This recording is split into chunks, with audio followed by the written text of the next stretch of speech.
Hello. Hello. Hello. We're back. We're back here in the mines. I was thinking of delaying this to Saturday, but then I got yelled at. So we're playing today instead. Yay. I need a Yuri in my life. I'm very intrigued by what happened last time, and I need to see as much of this plot as possible before 100 line comes out and completely distracts me. I'm turning the SFX down too. Jeez. Oh, system SFX. Obviously. Much better. Alright, so last time... I'm soon continue, it'll just take me last time. Last time, we found out we were dead. And now we have to compete with a bunch of strangers and not get erased from existence. And the last one wins. The last one standing. And to win, you have to gather information on the others in the form of cards. And once you have that information, you can elect people to be eliminated. And then there's like a bunch of other rules, but they're probably not going to be important for a while, so that's the important stuff.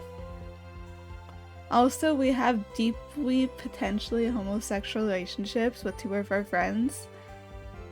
So that's cool too. That doesn't make anything complicated or anything, especially since one of them is kind of involved also in the being dead thing, and we'll have to compete against us to live. That's not gonna be a problem or anything. No.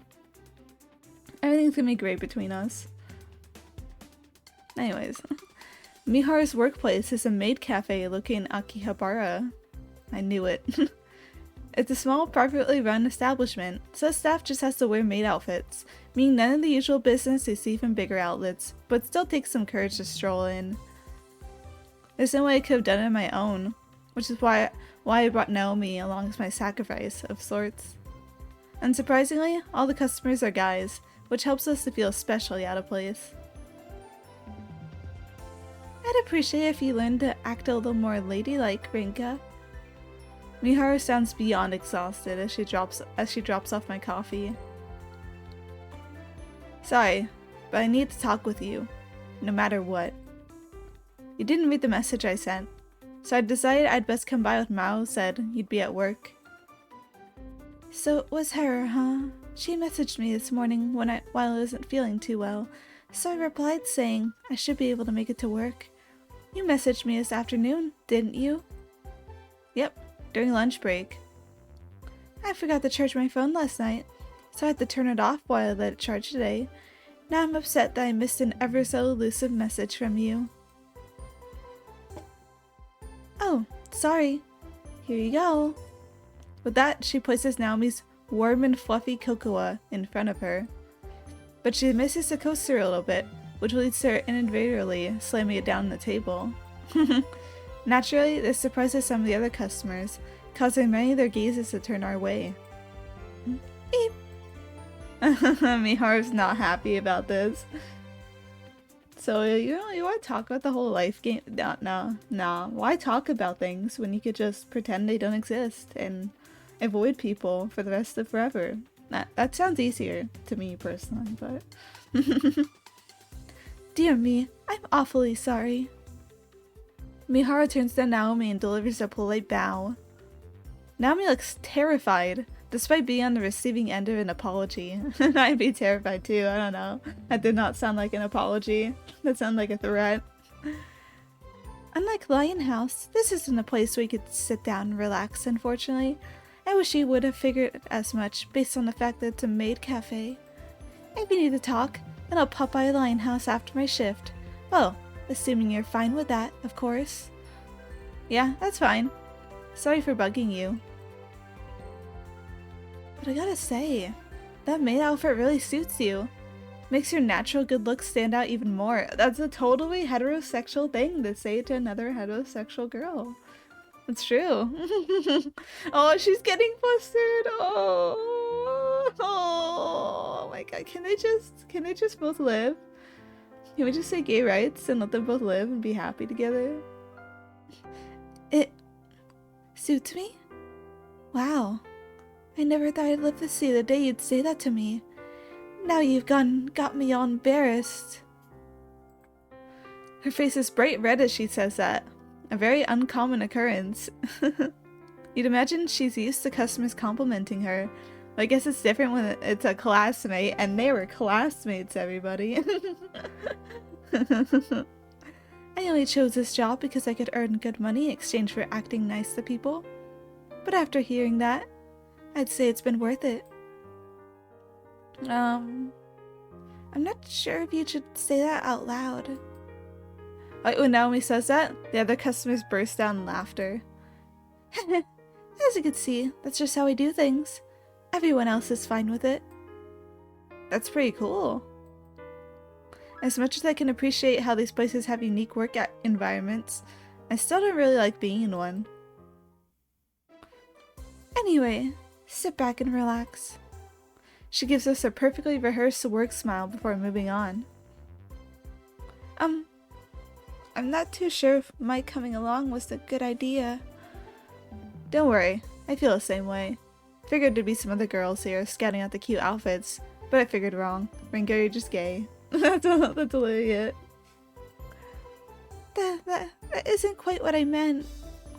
Ignoring Naomi's stuttering, I made an effort to start my coffee. We finish up our drinks in a hurry and leave just as quickly. We get on the same train back as well. We'll have to split at Shinjuku Station, my stop.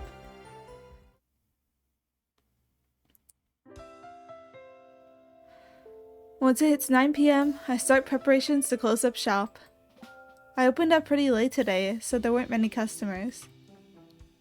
We used to get lots of people coming along for lunch when the Grand were in the store, but I can't make much. It's no surprise that they'd stop coming. Even so, the fact that some people still come by because they enjoy being able to relax and chat here makes me happy. It's worth mentioning that my Gran handles all business and financial decisions for Lionhouse, even while in the countryside.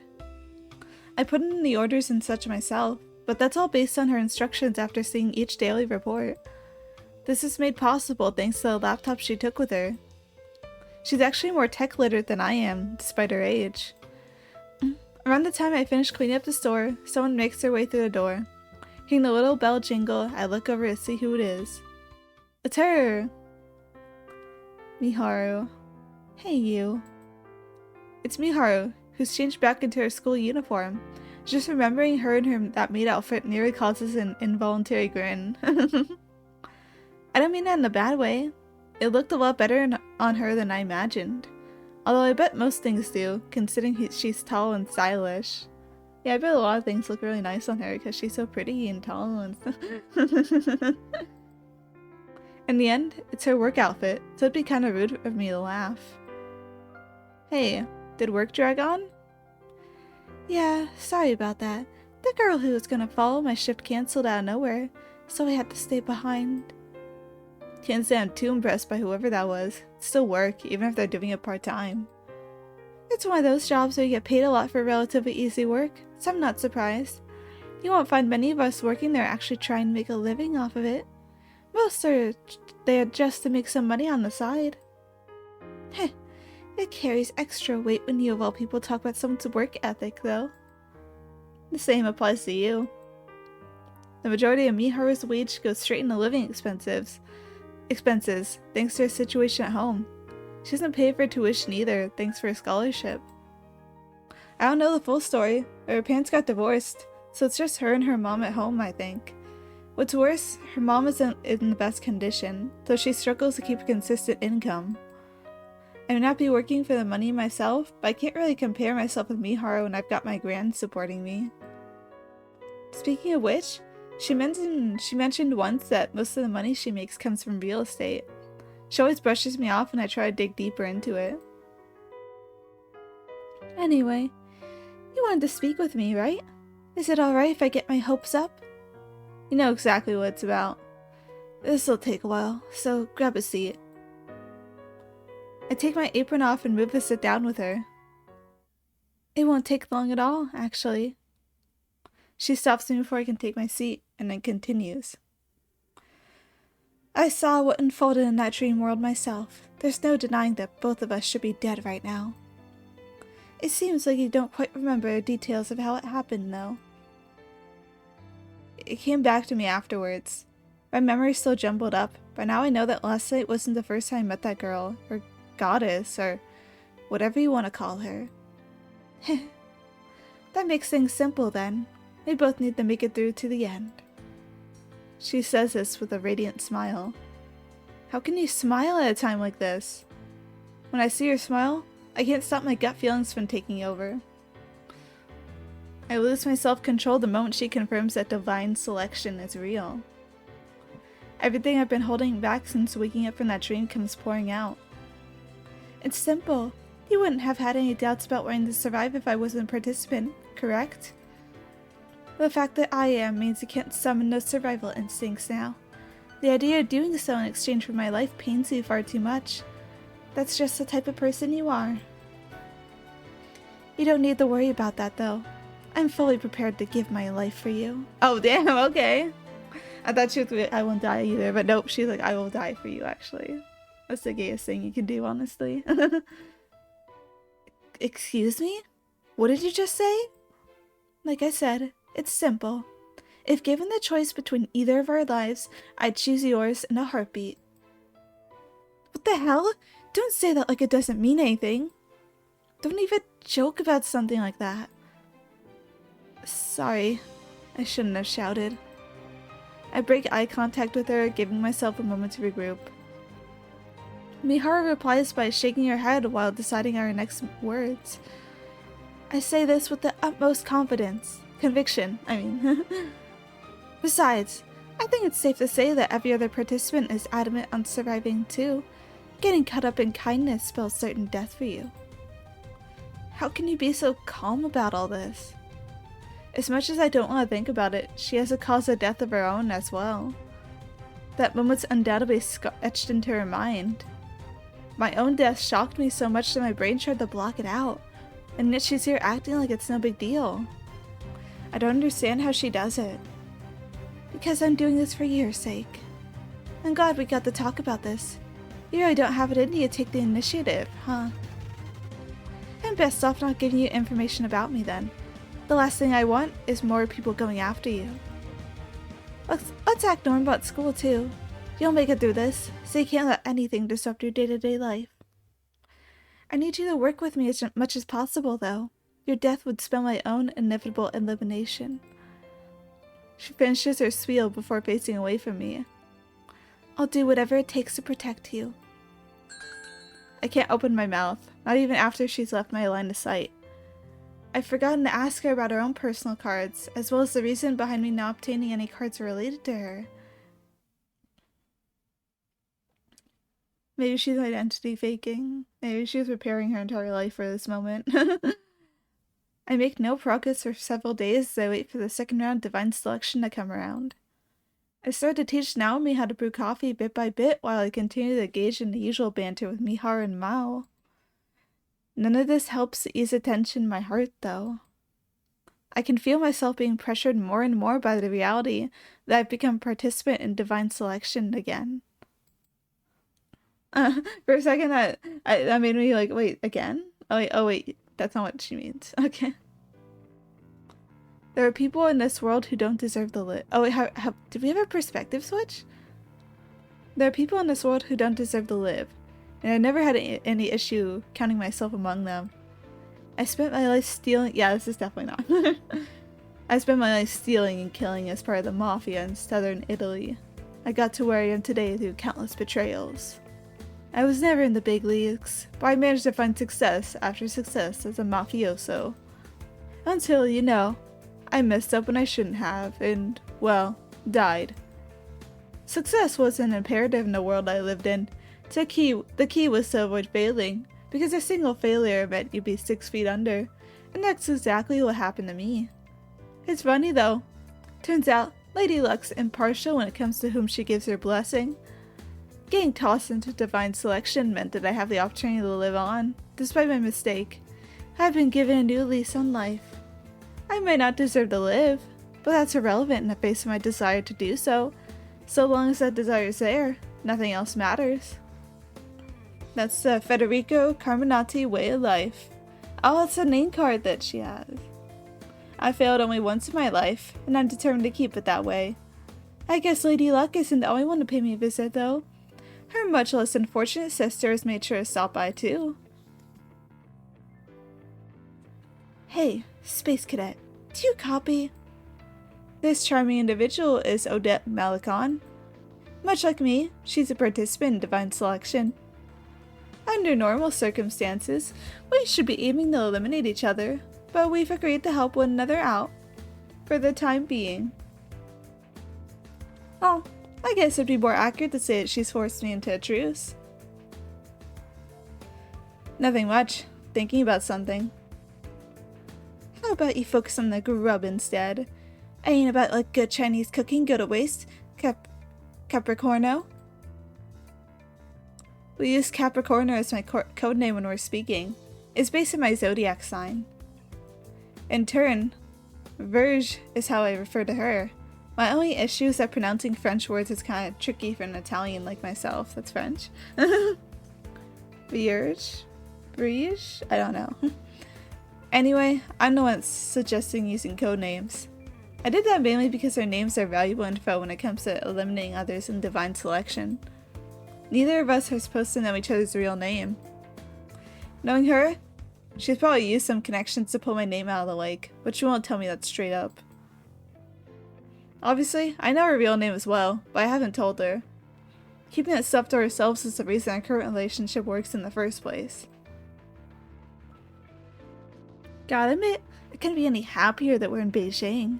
You ain't gonna find better Chinese grub anywhere. They served this stuff to the old emperors of the... How do you pronounce it again? Qing Dynasty? Dynasty. So even the sauces are perfect. What's more, it's loaded with calories to combat the cold climate here. For a gal who lives on the sea, the perfect blend of taste and calories is just what I need. In fact, I'd argue that this Peking duck right here is probably the greatest thing to ever come out of China. Fat's never tasted this good. Man, this makes me want Chinese food now. The way to me, it's just as horrible as what they do to geese while making foie gras, but it doesn't change the fact that it's delicious. Least the ducks can do is hope they eat as tasty in their next life. She shovels more and more food into her mouth the second she quits yapping. This is her third plate of Peking duck, by the way. She's had plenty of gyoza and steamed buns in between, too. I think I'll read his inner dialogue with my normal voice, and then I'll read it in his voice. His stuff said, because it's starting to hurt my throat a bit. Maybe I just need a sip of water. Let me open my drink.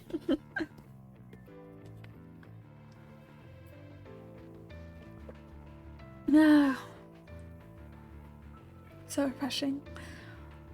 Hard to believe someone from France would order food like this, considering how particular they are about their full course meals.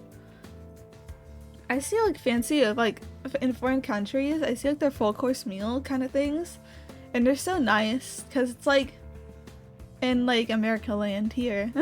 Everything is like crazy big portions, you know? Like you get like a one meal and that's enough for me, frankly, because it's like a whole fucking plate. Never mind appetizers and desserts.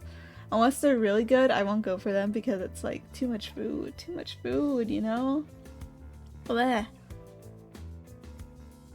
But like in other countries, they have like way smaller portions, you know? Because you get like your appetizer and it's just a little bit. And then you get your, like you get your food basically, and it's all like pretty reasonable portions of food. So you could finish the whole thing. And it's like, wow, I want to have a meal like that. I wonder what it's like. But they're really expensive, you know, those fancy like full course meals.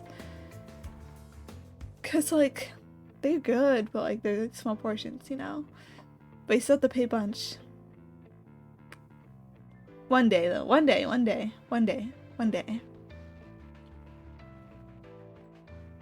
Just watching her pig out makes my stomach ache. Oops. Anyway, what I'm getting at here is that while French food's still the best, I ain't got no issue letting Chinese food play second fiddle. I disagree. I disagree with those rankings, personally. No, wait just a sec. I don't mind with second beyond, but I'm not gonna let you play the Italian food as anything but best. They're both wrong. Mexican food's actually the best. I'm not biased. Fine. Let's go find us a well-built Chinese person. Whoever wins in a fight between us so you can say their country has the best food. I mean, I think that's just the bias everybody has. You're always gonna think, unless your country has particularly shit food, you're always gonna think your country's food is at least, like, pretty good, I think. I know a lot of people dunk on British food, but, like, I see British people, like, hype their food up a lot. Still. And they have good shit, to be fair. Like, obviously, like, I mean, haha, beans toast, but, like, there's, like, American breakfasts are really just, like, sugar. Sugar cereals. Sugar shit. I don't think that's much better, frankly. As someone who, like, I like sugar, but in moderation. Like, I get really sick of sugar really easily, so, like, sugary breakfast. Barfs. No, thank you. Not anymore. I did my time as a kid. I think I just got in my system that way. But they have really good English breakfast. I see people like, who eats beans for breakfast? I'm like, but beans for breakfast is hype. I love beans for breakfast. Baked beans. I used to like refried beans a lot, but I don't eat them anymore because I got sick once eating them and it just ruined it for me. Even though they're really bad baked beans. I'm not baked, refried beans, but I still like baked beans. And beans in general. They're very good. But yeah, I feel like everyone's gonna have that kind of bias for their own origin, like, food.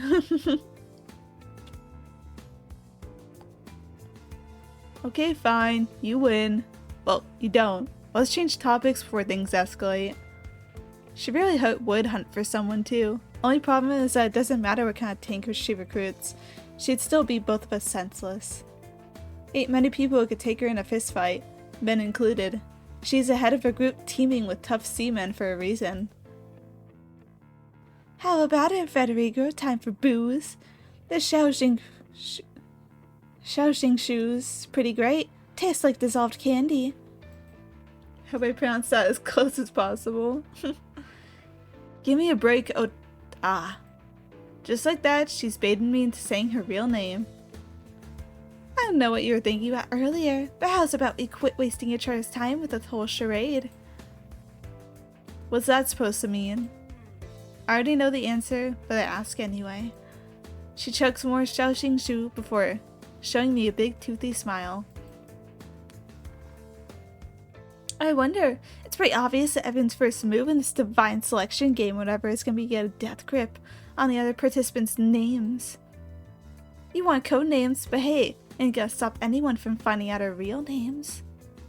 'Cause of death, too. We all died at the same time, so all it'll take is a bit of digging to find out how everyone kicked the bucket, especially when it involves people like us. You catch my drift, right? Yeah, no need to treat me like I'm an idiot. I'm aware that information warfare is the name of the game here. Gotta find out one other's regret, too. I think the regret's probably the hardest. Like, you could probably infer it, like, just learning about people's life circumstances, but, like, you never know.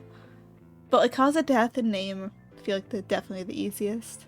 The fact that you want to use code names in spite of that proves you're just a small fry. You should forget all about your real name. Everyone's regret card was handed out to other participants at random, right? That means one of them knows yours, and one knows mine. Oh wait, he said that. Everyone's regret card was handed out to other participants at random, right? That means one of them knows yours, and one of them knows mine. Well, yeah. But there ain't no way someone's gonna luck out and get all 3 pieces of info on either of us when they're handed out at random. Unless people start sharing information, but... It's kind of hard to do that without, like, revealing at least a name or something. Or, well, not even that, actually. No one elected either of us during the first round, which serves as proof. Doesn't seem like that Indian guy has our cards either. If he did, then he would have gone straight for us, since he knows it's best to take out the toughest competition first. What would you have done if someone just so happened to get all your cards when they were first distributed? Nothing much. I'd just die knowing I lost my bet and curse my fate. About it. I really can't stand this woman sometimes. I like her so far. She makes you think she's got it all planned out, but she leaves the most crucial bits up to luck. Her cautious and rational actions end up getting thrown out the window when she goes wild for no discernible reason. I honestly don't know what goes on in her head. This is the first time I've come across a woman who doesn't just do whatever a man tells them to. Sexism in my visual novel? The worst part of it all, though? Well, either way, we're working together till it's just us two. If you ain't up for it, then I'm gonna smack you around some more. That's what she does to resolve everything. She resorts to violence. I like her already. I can't call her a nasty name out loud, so I could just keep the insults to myself. Moving on. Is there a reason we're in China when we need to be in Japan for the final day of Divine Selection? Why do they need to be in Japan? Ain't it obvious? Much as I love Peking duck, I'd never been able to eat it right here in Beijing before. You serious? We've got some homework to do out here as well. Huh? Right before our ship got attacked, I got wind of a top brass executive for a Chinese food company collapsing during a meeting. As you might have guessed, Odette's the representative for a certain shipping company. Of course, we're talking about this woman, so ain't no way it's a plain old shipping company. Doesn't matter if it involves drugs or even dead bodies, they'll take any job they're paid to do. In that regard, you could call them smugglers. Their existence is kept in the dark, though. Likely because certain governments aren't shy about making use of them. Well, it's not quite accurate to say they'll take up any job, considering Odette makes it a point to turn down anything she considers boring. Oh, I love her already. I love her already. Certain circumstances led to my hitching a ride in her boat, which is how we ended up cooperating in the first place. I went to look at more info on it after we'd been brought back, but turns out there wasn't any record of the incident at all. Hold on. Doesn't that mean I can't even take the bite of food in front of my mouth when she says that?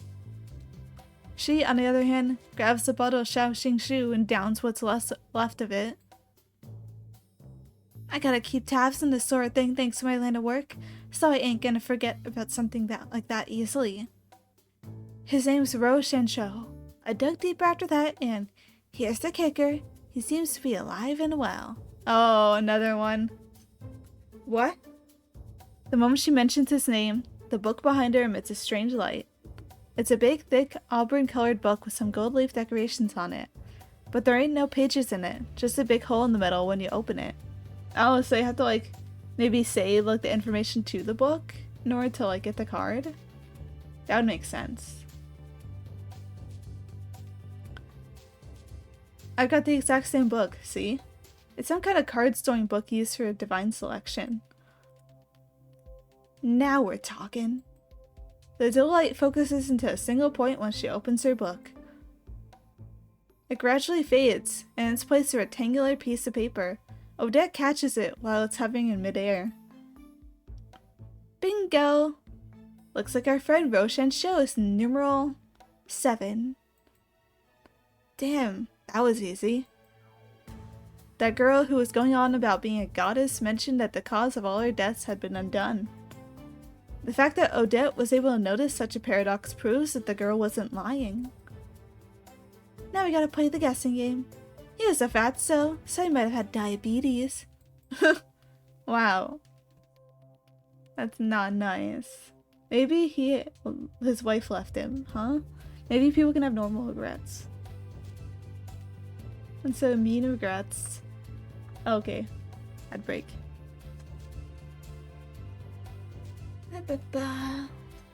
I will mute. I'll just go here.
And we're back. Yay! More visual noveling. Which means he could have died from low blood sugar. Then again, I can see a big wig like him not taking the proper precautions. So, if something killed him unexpectedly, then it'd take more than likely have been a stroke or a heart attack. No love from the cards, huh? She calls it a guessing game, but she clearly isn't taking stabs in the dark. Does the fact that the card didn't appear mean she's not on the right track? Maybe there's some kind of condition that causes the cards to appear. How come Rose's name card never appeared before now, even though I'd learned about him earlier? I guess you have to say it to the book. That feels gonna make sense. Cause just say, hearing it however, even if you don't know the information belongs to them, that could, but God could be a bit luck based, while saying it to the book deliberately would mean you have to bring the information back and organize it, you know? Hell if I know. Guess you gotta think a little harder if you're that unsure. How about you help me out here? Wait a minute. I thought of a few other possibilities just now, but I wasn't sure whether they were right or not. Sure love talking to yourself. My attempted teaser falls on deaf ears. The grin that spreads across her face soon after bursts with confidence. Between the stroke and a heart attack, I'd bet they suffered the former. I wouldn't be surprised if his diabetes caused him to have one out of the blue during his meeting. How's that sound? She directs her question towards the book, as if it nod back. Amazingly enough, it does respond. It reacts the same way as when she obtained Rose's name card. Oh wow! Numeral 7's cause of death was a stroke. Things went well this time, but it seems one of the rules is that you gotta believe in your answer and make a card appear. Can't expect results from blind guessing, even though it all seems kinda ambiguous. Gotta believe in it, huh? I should mention that Odette went through that entire process while she continued to chow down on her food. I planned on going easy on the booze so I could stay rational, but I ended up downing my drink as well. I figure that being stuck with her is a bad thing. But on the other hand, it might be perfect for me. Yeah, she's locked in and she's getting these cards. This woman is gonna be useful. It's not often you find someone who's got the brains to match the brawn, so I should be able to get rid of anyone in my way with her around. Why would she cooperate with me though? Maybe she figures I have all the info I need on her. So she's doing this to make sure I don't hand anything off to the other participants. We were on the same boat when it sank, so naturally you'd think we both died the same way. And since I've got her name and cause of death, she wants to keep me in check. What she doesn't know is I don't actually know her cause of death. She shouldn't know mine, either. We might have died when the ship was attacked, but the actual causes weren't by drowning or from fire. In reality, the only info we have on each other are names. Odette's just making it seem like she does know more so she can have leverage over me. Basically, this whole cooperation thing is the front so that she can get her hands on my info for when we're the last two remaining. Heh, now that's kind of chowing down I like to see. Bring us the best wine you've got. Yeah, count me in. The most important challenge of my life is about to begin. I ain't about to fail, and I certainly ain't gonna let her drink me under the table. We end up drinking till all the wine in the restaurant is gone. Amazingly enough, she pops open another bottle back at the hotel as a substitute for water. Girl, have some water please, please, you need water. I'm not about to join her, so I go back to my room and sleep. Next morning, I notice I have Rose's card in my own book as well too. Oh, that rogue guy's dead. He's getting wasted. Later that day, Odette gets me to start tailing him. Needless to say, this is for the sake of getting information regarding his regret. Divine Selection takes place at 12 PM on Sunday, JST, so we'll be in a good spot if we manage to get all 3 pieces of info on him before then. We're taking time zones into account. Obviously people aren't sleeping at the same time, that's true.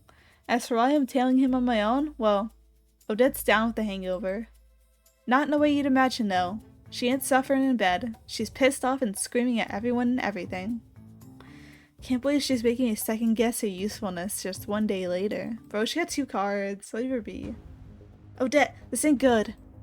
Not long after I start tailing him, I have to rush back to the hotel to get Odette. Rose Company was located in one of those fancy high-class buildings in the middle of Beijing City. I lost sight of him, thanks to being so crowded, but I managed to learn his plans. A few minutes after entering the building, he made his way back out. Acting as someone there on official business, I asked the front desk about his schedule, to which they replied he was leaving on a business trip. They were hesitant about revealing the destination at first, but I managed to get them to reveal he'd be staying in Taiwan for 3 days while visiting their local branch. Turns out we can hop on the same flight as him if we haul ass over to the airport. He's on his way to Taiwan, so get moving. We're going after him. I knock on her door, fully expecting her to flip out at me. Imagine my surprise when she struts out of the room all ready to go, luggage and all. As an aside, our phones and credit cards were perfectly intact, despite our washing up ashore, so we didn't have any issue buying whatever gear we needed. I just told the front desk that we'd be checking out. You what? Sorry to burst your bubble, but I was fully aware of his plans when we hashed things out last night. Why'd you get me to tail him then? Ain't much of a co-op if I'm doing all the ops. Know what I mean? I'd planned on calling the whole thing off if you couldn't get your hands on such basic info. She drops that bombshell on me like it's a casual greeting. The fact she doesn't mention what she'd do with me if I failed her little test proves how twisted she is. Why do I gotta be tested in the first place? You're a bit too sly for your own good. What was that? Nothing. Will you have the hotel after I rush to get my stuff together?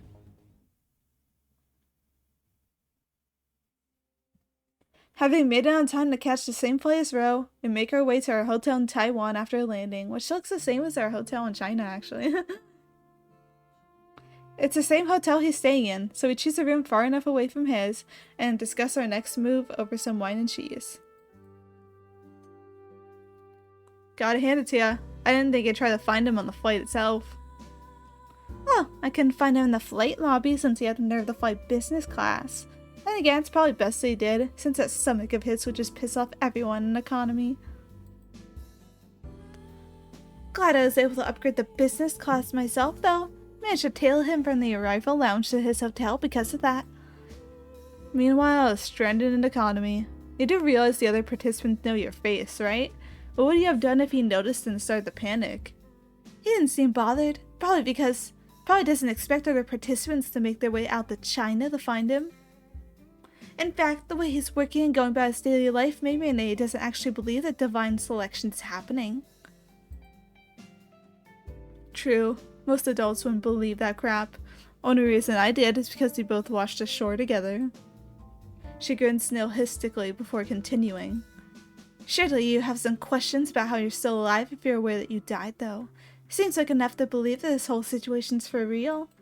I mean, unless you can dismiss it as a dream or something. like Mihara did. Oh, not Mihara.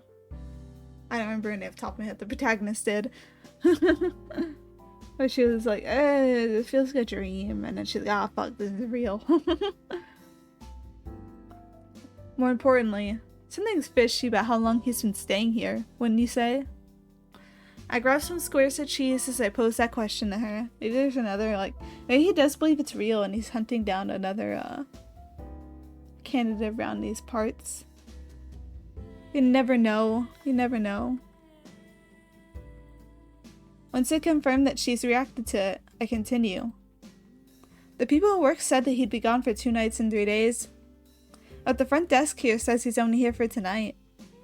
I hope you made sure he won't find out about your snooping. Damn right I did. I started shouting at them about how he's being too noisy and that they should fix things. Only for them to tell me to deal with it since he's leaving in the morning. I guess that works. Still, that's odd. From what I gathered, he's visiting the Taiwan branch tomorrow and one of their factories the day after. This hotel is pretty ideal for getting to both locations, too. Oh well, just tail him again tomorrow. I'll do my own digging in the meantime. mind being a bit more specific? Maybe he's onto them, you never know. This is a trap. Let's forget about it for now and focus on tonight's grub. I still haven't had Taiwanese food yet, so I'm curious how it stacks up against good old Mediterranean. Oh, guess we're best off not rushing things and messing it all up. We split the rest of the wine between us and finish off the cheese. Hey, just to be clear, Mediterranean cuisine belongs to Italy, not France. If anyone's gonna compare its quality to seafood here, then it's me. Fight, fight, fight. Fight over food. The major thing I take away from yesterday's activities is that, surprisingly, Taiwanese food ain't half bad. Yeah, they could work on their presentation a bit, but those steamed shrimp buns were delicious. Could see myself getting hooked on those rice noodles too. Don't let me forget the spicy stuff either. Adding some dubenjing and timanjing really created a perfect and rich balance between sweet and sour. Oops, that's enough Odette impressions for one day. Even though my stomach regrets eating so much last night, here I am in the hotel's parking lot early in the morning waiting for Ro. Once I see him leaving a taxi, I make sure to follow. And now I've been sitting around outside his company building for a good part of the day. Boring as hell, but I'm used to waiting by this point. The streets of Taiwan really are an interesting sight though. You can get a good hour's worth of entertainment from people watching. Too bad I still got another 7 hours left. After what feels like an eternity, I finally spot him leaving the building. Here we go. I figure he'll make his way back by a taxi too, but it looks like he's hoofing it instead. It's entirely possible that the people at the front desk told me he'd only be staying one night just to get rid of me. But the fact that he's not going straight back by taxi proves nothing. He could be going out for a meal with someone first. That bitch is normal for a corporate bigwig like him. As it turns out, he ends up in an Italian restaurant in town. A ristorante, to be accurate. Italian restaurants are split into ristorantes, trattorias, and osterias. Ristorantes are the fanciest of the three. Sorry for all my foreign pronunciations, I'm trying my best. Heh, at least he's got good taste. The glass paneling makes the restaurant easy to keep an eye on, so I waltzed into a cafe directly across the street. It's got glass paneling as well, so there's no danger of losing track of him. I order an espresso and dump plenty of sugar into it. It's gonna be a struggle to make this last as long as a ristorante meal, but I gotta deal with it. As far as I can tell, it seems like a real fancy joint. Looks like he's made a reservation, judging by how he gets taken to his seat by one of the staff right away. Soon after, someone takes the seat across from him. A young woman. She's wearing one of those glitzy red dresses that dirty geezers drool over. I'm pretty sure he's got a family, but it doesn't take much for me to catch on to what this is about. She ain't my type, but there's no denying she's a looker. Doesn't seem like a random hostess, either. Hardly surprising, considering the kind of person he is, I guess. Having discovered their relationship, I spend the rest of my time watching them enjoy their meal. Guess he's picked out a wine beforehand. Gotta hand it to him. Red wine like that will send any woman over the moon, assuming they've got good taste. It's just a shame that he's using his bread to wipe with the leftover pasta sauce. You're gonna make that woman feel ashamed to be with you, buddy. The restaurant seems like it's more on the expensive end compared to the others around here, too. Chances are he started going to these types of places more often once he hit a certain age. He has the appropriate manners, but sticking to them and also dropping old habits can prove to be tricky. Not like anyone's gonna call him out for it, considering his age and position. How are you supposed to eat the bread then? How? I mean, I don't use the wipe with the leftover sauce personally, but do you just leave the sauce there? That's such a waste, though. Well, sorry, I don't want to waste food, Italian person. 3 hours pass before they finish eating and enjoying their after-dinner espresso. I get myself ready to leave while Ro pays for the whole thing by card. Fortunately, I know exactly what their plan is after this. Probably because I do the same thing. Once they leave and get into a taxi, I jump into another one and follow them. They end up making their way back to the woman's apartment, so after I confirm they've gone inside, I return to the hotel. I didn't know much about Taiwanese dogs, but some breed I'd never seen before came out to greet them both when they arrived at her place.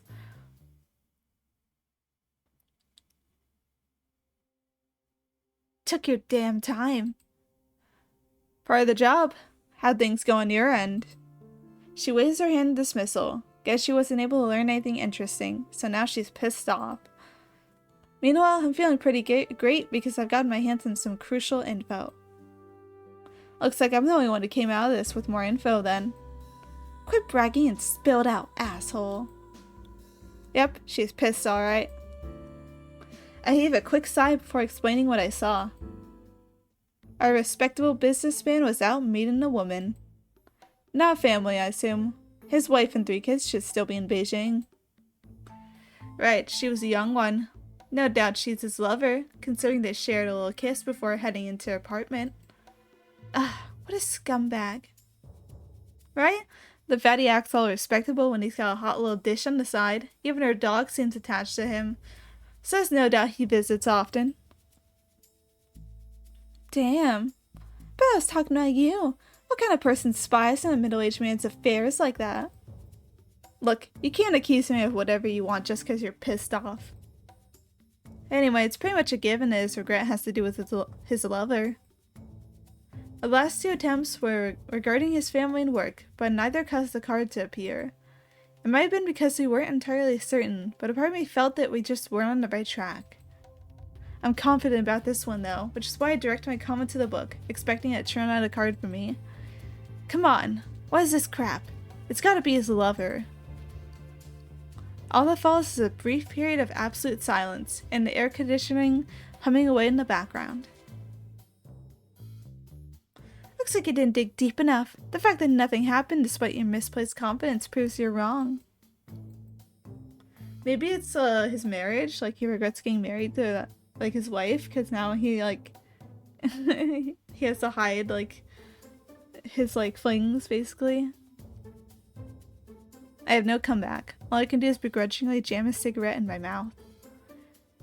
Mind going to the smoking area? I really can't handle the smell of those things. Guess we gotta start over. Want me to tail him again tomorrow? She flashes me her standard grin in response. I guess you could have fun doing that again. Meanwhile, I'm gonna make sure I get the right dirt on him this time around. Whatever. Can't believe he's screwing around with his lover while I'm stuck here. I find myself eyeing Odette after saying that. But, nah, I wouldn't go at it with someone like her even if she asked. Wow. I head out to have a smoke after that, a little annoyed at myself for even considering that option.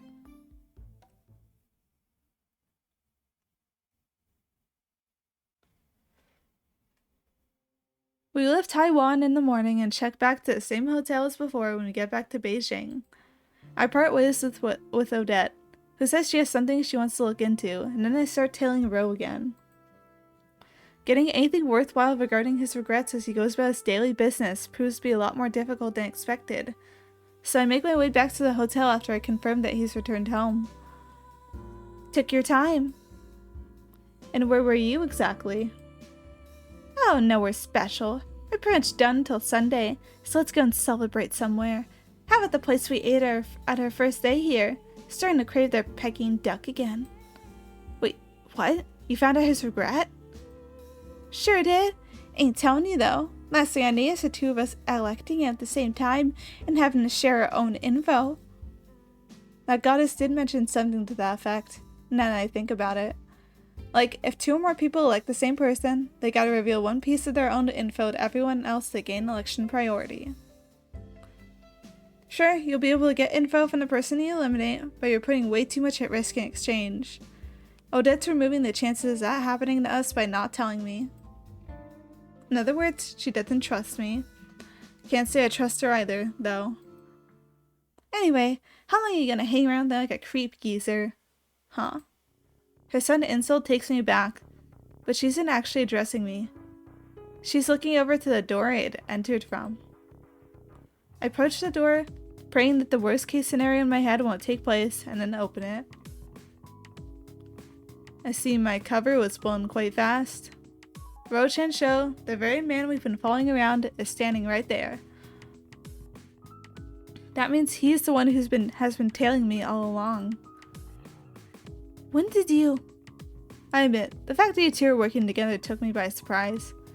At first, I thought that you were part of the press trying to dig into my slush funds, but it didn't seem fitting for a thug like yourself. Did you just call me a thug? He continues talking, blatantly ignoring me. I assume you're the one responsible for all this, Odette Malicon. Well, I guess even you're smart to realize I'm the brains of this operation. That's irrelevant. He's right. The important bit is that he called her by name. I mean, he's in possession of her name card. He made that clear in an attempt to bait a response from her.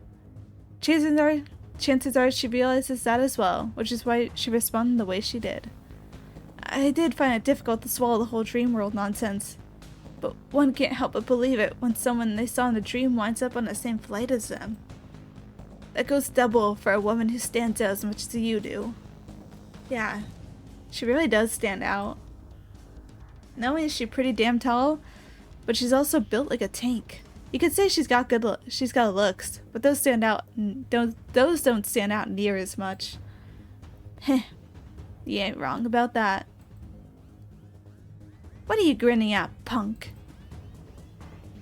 You may want to wipe the smirk off your face. Surely you understand why I'm here, don't you? Let's work something out. I have a family to support, so I can't allow myself to die right now.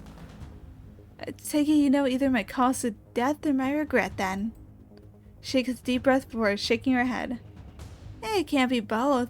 You'd have killed me during the first round if that were the case. Pleased to see you have your wits about you. Hold on, if you're eavesdropping, then you should know we've got all your info. Indeed. That's why my proposition is as follows. Miss Odette, I need you to promise me that you won't elect me. If you don't, then I'll tell this little thug here everything I have on you. His expression is deathly serious. I have to stop myself from cracking a smile. The room as silent as can be, but not for the reason he is hoping. At long last, Odette shatters the illusion. She bursts out in laughter.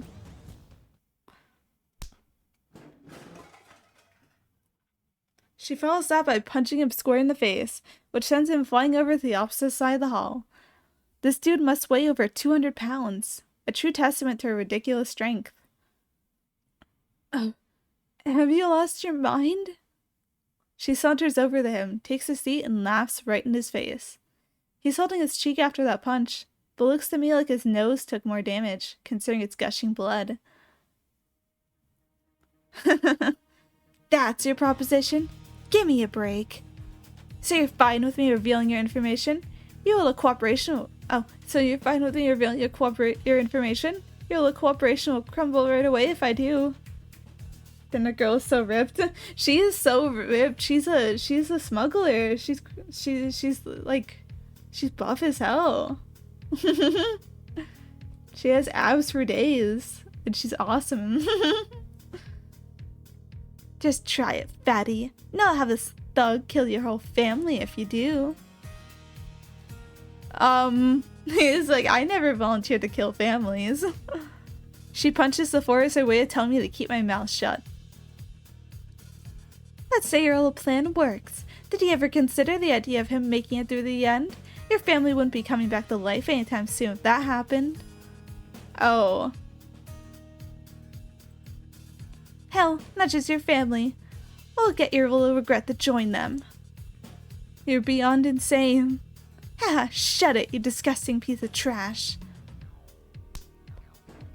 She stands up and kicks him straight in the gut.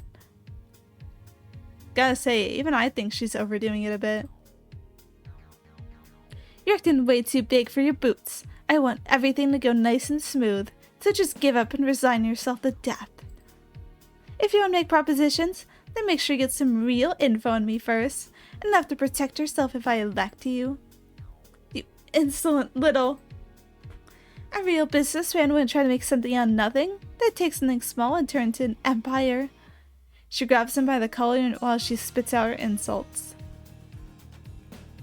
All he can do in response is close his eyes and turn his head away. Go write your will or something. Not that anyone will see it after you're gone. Damn. She's here to win. She's not taking any threats. When she finishes, she motions me to go back into the room with her.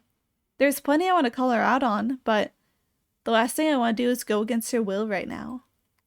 It's like I've said before. She is the type of person who tries to ultimately solve everything through violence. Yep. Once we're back in the room, she acts like nothing just happened. Anyway, let's go get some grub. Right. This woman really is nuts. The Mafia might do some shady stuff now and then, but we still have some attachment to society's norms, considering we dip our hands in regular business to a certain extent. Meanwhile, people like her who live by the rules of the sea lack any such attachments. That realization helps to explain why even a mafioso like myself can be surprised by someone's insanity.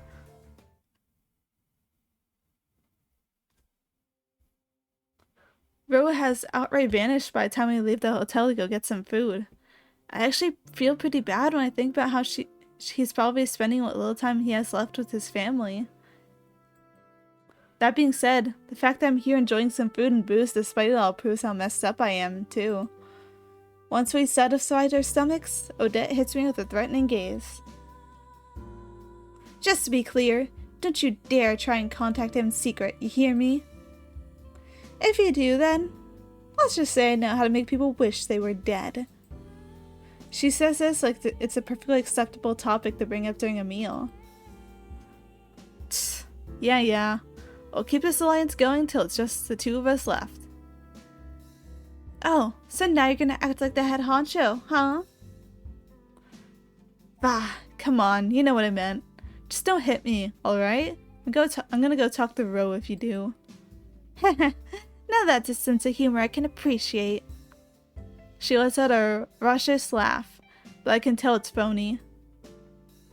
Odette's the kind of person who walks a thin line all the time while making sure that everyone else thinks otherwise. Not that I'm one to talk when I do the same myself. She says she wants to avoid us both, electing Ro, but another reason she's refusing to tell me his regret is because she knows there's a chance he has info on her. The fact that I've only realized such a simple truth now proves that I'm still in no position to get the advantage over her. Jumping ship the Rose side will do far more worse than good for me, too. So basically, I'm best off remaining her ally. Gotta say, it feels great to smack around big guys like him. Should've given him another one for the hell of it. You were enjoying every moment of that, weren't you? Oh, you can tell? Honestly, it's hard to beat the rush you get when you know someone's life is in your hands. You'd have to be a real dumbass to earn the wrath of someone this insane. Having finished our business, all that's left to do is wait for the second round to start. Yep, someone else is dying tonight. And we're back to Rinka. That's her name, right? Yeah, Rinka. I remembered it this time. It even says so right there for me. Phew. Oh. I have to save here. I have a choice. There's been no progress at all these past few days in regard to divine selection. That's because people were squaring up. As for things with Miharu, nothing's really changed between me and Miharu ever since this whole thing started. That's not true. There's actually been a significant change. I'm referring to the fact that we're both just acting as though nothing's changed. As for Naomi, I've been seeing her more and more recently. It's mainly due to my teaching her how to brew coffee for the culture festival. Those two are like locked in, running between country to country, and Ringo's just like, hey, my friend wants to die for me and my other one needs coffee lessons. She spilled boiling water and filled the filter wrong a good number of times, but fortunately none of our cups have been broken. Yet. That's likely due to the fact that she's aware how much my grand treasures them, so she takes extra care despite her inherent clumsiness. Might as well go to bed. I say this out loud for no reason. From what I remember, I was taken to the dream world at midnight last time.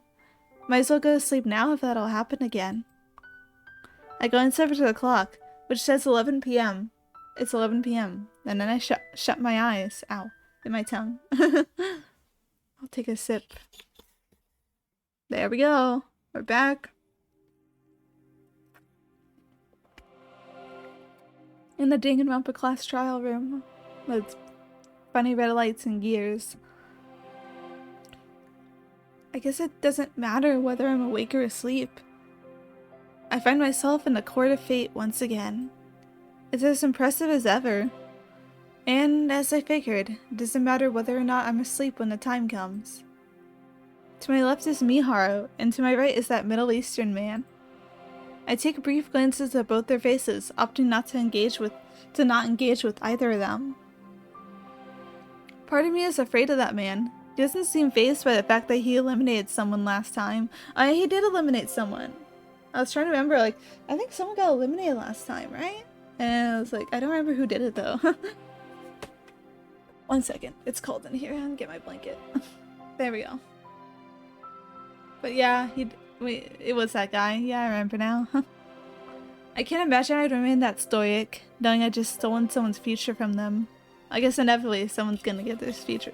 I wonder what would happen if everyone chose, like, not to elect. Like, no one got elected at all for any round. Like, what would happen? Just, like, number one lives? Like, just pick the first number?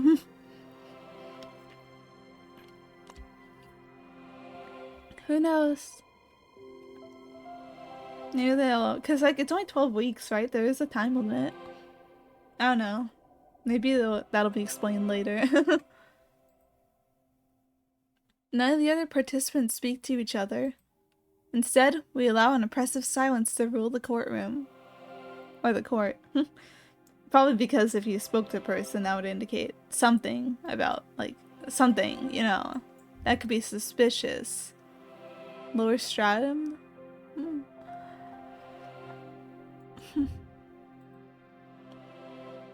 Good evening, my lovely little slaves of fate. The one to break that silence is none other than the girl we've all grown familiar with. She stands in the middle of the court, her posture as elegant as ever. I'm fairly sure she wasn't here when I arrived, and yet she's here now. I assume this is what it'd feel like if you saw someone teleport in front of you, teleports behind you. What now? She actually might be teleporting though, assuming that whole thing about being a goddess is true. Yeah, I think being goddess gives you teleportation powers. Facts. I see your spirits are still rather high, much to my disappointment. Has the reality of their deaths yet to hit you? Just hearing her speak helps convince me that she's not lying about being a goddess. You can tell she's looking down on us based on her ruthlessness, which somehow seems fitting for a goddess. She doesn't have to be so mean about it though. Weh. Trying to survive. I definitely reevaluated my thoughts on her over this past week. Oh, we're getting a CG now of her. That's how you know it's real. Oh yeah, she looks smug as hell. Very well. That allows us to begin tonight's election. She softly announces the beginning of the end. Revolve, O clock of fate. The clock is revolving. In response to her command, the hands on the clock begin to move. The long minute hand points at me. I didn't notice during the first round thanks to my circumstances, but this is basically the method of confirming whether or not a participant wants to elect someone. I'll pass. I don't feel like murdering people today.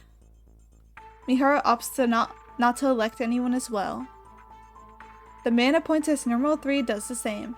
He's tall and wears a suit. I assume he's European, based on his facial features. He's Italian, Fucking Italians. That reminds me. How is it determined what we'll be wearing while here? I sincerely doubt he'd be sleeping in a suit. So did he get brought here while awake?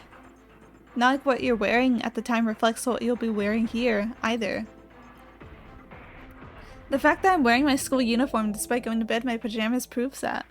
As for Miharu, she's also in her uniform. It's probably based off of how you like most often look during the day, maybe? Or how you last look during the day. Just to make you more identifiable if someone passes by you. Otherwise it would be awkward if I was in her pajamas and stuff. This outfit doesn't stand out too much, so I doubt anyone could identify it without taking a picture first. But that doesn't change the fact that info on me is out in the open. I think that's the reason, to give people a basis. With like appearance. I can't do anything about it so long as I don't understand how to influence my appearance, so. Putting that aside, I take a look at all the other participants again. We took a look at the participants the first time? Out of everyone, numeral 7 is the only one who's visibly distressed. Maybe Parsa was just acting cynical before. There's no doubt that he'll be elected tonight. I'm sure it's what everyone else is thinking, too. There's likely nothing in common between us all other than that juncture causality thing Parka mentioned before. Our ages, gender, and nationality are all over the place. Oh, that's you! That's a bomber! Wait a second. That's the person who bombed the like train or something. Or carried a bomb. I don't know if it was like deliberate. It was probably deliberate, honestly. Numerals 4 and 10 are younger than me even. Both are girls, and foreigners from what I can tell. Why did kids as young as them have to die? And why do they look so calm about it? The fact that I can only come to know the reason through eliminating them is nauseating. Before you know it, the clock hands make their way around to numeral 11. It's a tall woman built almost like a sports athlete. Not only are her legs nice and long, but her chest is sizable as well. Why do you think about her chest? Why are you thinking about her chest, Rinka? You can tell there's no way in the world that she's Japanese based on her looks. I'm normally jealous of tall people because of my height, but even I know it's impossible for me to ever look like that. A clock hand stops in front of her. I feel like our eyes meet all of a sudden. Probably because I've been staring at her for so long. Eek. I avert my eyes immediately. I don't know why, but my instincts are telling me to fear her. She's out the win, that's why. She's not normal. She's too smart and fun. Not just because of her build. There's something fundamentally different between her and regular people like me. It's a different kind of fear than the one I feel in relation to numeral 12 too. Part of me gets worried that I'm about to be elected, but as I expect, she goes straight for numeral 7. The small hour hand spins to point towards him. The platforms both of them are standing on begin to emit an odd light. After that, the minute hand shifts to numeral 12, who simply shakes his head. Looks like he's not electing anyone tonight. Numeral 11 elects numeral 7. Very well. Parka smiles once the longer hand finishes making its way around. That's not the face one should normally make when I know someone is about to be eliminated. Both of their platforms start to move and gradually rise above us. The same thing happened last time, too. Only one of them will return. I take my eyes off the rising platform after muttering that. I wonder if he'll just go like, whatever, I have... Okay. I was thinking like maybe he'll go, I have nothing left to lose, and just make her reveal all her information. That'd be interesting, but he's too cowardly, I guess. It doesn't take long for them to finish. Also, as I expect, it's the woman who returns.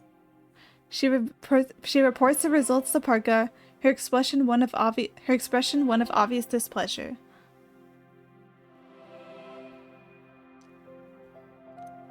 I got numeral 5's name. Tch, that damn geezer was a wuss right until the end. Numeral 5 looks the oldest of us all. He's most likely Japanese. He doesn't react when she mentions that she's learned his name, although he might just be feigning indifference. Or maybe he doesn't give a shit, honestly. I mean, cause like, you know, he's like, I live my life. Whatever, bro. It's fucking shit. In fact, the woman seems to be more transparent with her emotions than him. She's complete opposite in numeral 12 when he elected and eliminated someone. While he displayed no emotion at all, she's openly annoyed.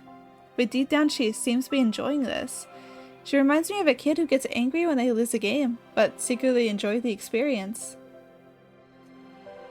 Tonight's session resulted in 1 elimination. I bid you all farewell for now. I want some more time to observe things here, but Parka brings an end to tonight's round without a moment's hesitation. Unlike the first round, I've come away from this one having learned a lot more. Unfortunately, that only serves to give me an even worse feeling about the days to come. Second week selection concludes. By the time Odette eliminates Ro, morning has come. Can't remember whether I was awake or asleep when we got taken into the dream world. It's partially due to the fact that I didn't take the time difference between her and here in Japan into account, but from now on, I should make sure to remain more alert on Sundays. Once we got ready to leave, we called in room service to bring us some breakfast. Room service. So, in the end, what was Ro's regret? Huh. Figured you'd have known by now. You even mentioned it yourself. I did? I think back to my previous suggestions, albeit without much confidence. So it had something to do with his lover? Oh boy, you really don't have a clue. She gulps down the rest of her Americano before continuing. Gotta say, she really likes espresso-based drinks, doesn't she? Dog-related. Dog? You don't mean... Yes and no. A dog, but not as lovers. He wanted to raise one, to be there for it as a pup, to become best friends with it as he grows older, and to be by its side during his last moments. Sounds mundane, but few people are able to experience something like that. Oh, because like he has to travel for work, basically? Or just travel in general a lot, so you can't exactly be bringing a dog with you everywhere. Part of me finds it hard to believe that someone can have that much regret over a dog. Come on, everyone has their own priorities. Isn't it normal to have a pet or two where you're from? Where I'm from, huh? I'm not fond of having to talk about myself, so I try to shift topics. Mind if I asked how you figured that out? I thought it might be the case when you mentioned his lover had a dog of her own. Did a bit of digging after that, and bingo. Turns out his wife has dog allergies, so no surprise he couldn't own one. She spills everyone else being in his personal life after that. His parents, who lived in the countryside, had a dog back when he lived with them during his youth. That dog was killed in a traffic accident, though. His family refused to get another pet after that, since the sudden shock that came from losing it was too much for them. And that led to the birth of Ro's great regret. He wished he could have been there for his family dog's final moments. I can get where he's coming from, but I can't imagine it turning into your life's biggest regret. She scoffs in response. Believe it or not, but this brute actually has a soft spot for animals. Hell, her ultimate regret might be dog related as well. Not like you can keep a pet when you're always out to sea. Either way, the discussion moves away from Rose shortly after that. Over the course of his life, he kept too busy and was too financially unstable to own a pet, and once he got married and settled down, he discovered that his wife had allergies.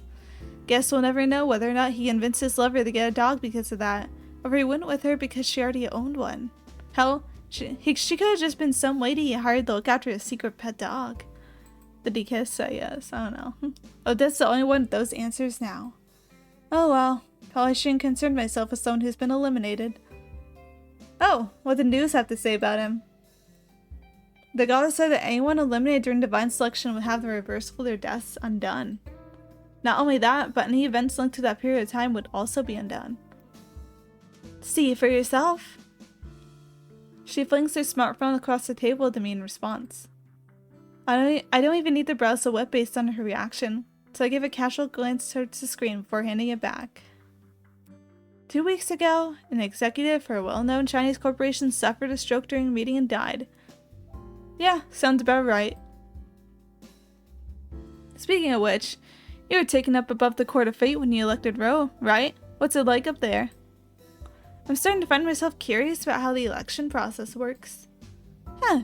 Well, it's a bit of a pain to explain, but I guess it'll be worth it for you to know down the road. She doesn't seem too sure at first, but she decides to take the time to give me a primer. And a pretty long primer at that, even for someone who talks as much as she does. More information dumping. The circular platforms both Odette and Ro were standing on began to rotate as they were raised above the Court of Fate. Upon reaching a certain height, they stopped descending. The layout of the upper area was similar to the lower stratum. Parts of it felt different somehow. The goddess, displaying her usual wry smile, had made her own ascent before either participant could blink. Do proceed. After ascending, all the cards in Odette's possession sprung out from her book at once. A strange light surrounded them, masking both their number and contents from everyone's view except Odette's. So, do I just say what info I have in them out loud? You wretched wench. Do as you please with the cards in your possession. Odette's eyes scanned across the cards in front of her. She currently had 9 cards, including her own. Among them were 3 specific cards she needed to read out loud. She brushes her fingers against them before speaking. Ro Shensho. Please don't. I'm begging you. Cause of death, a stroke. You guys have a family, don't you? How do you plan to account for them after killing me? See, this is nonsense now, and I can recompense you handsomely. Money, stocks, or even land. You name it and I can provide it. Christ, you're pathetic. I mean, it would be undone after he, dies, so, what's the point in that? Please, I'll give you as much as you want. I'll even give you access to my credit details. You'll never have to work another day in your life. His regret was his dog. It's over. It's all over. Sorry, they can't put a price on my life. And more importantly, when it comes to competitions, I'm always in it to win it. Once Odette finished, 3 of her cards floated away from her. After reaching the middle of the Court of Fate, they came together and formed a triangular shape. And then? Nice knowing ya, geezer. Who knows whether or not he could hear her last words to him. He simply hung his head in despair, realizing that his fate had been sealed. One by one, Odette's cards began to emit a white light. May fortune shine on it departed. Said light got brighter and brighter until it eventually blanketed the entire area. And then it happened. In the brief moment that Odette's vision was blinded by the light enveloping the area, her consciousness was overtaken by an unfamiliar scene. Her senses were linked to the scene as well.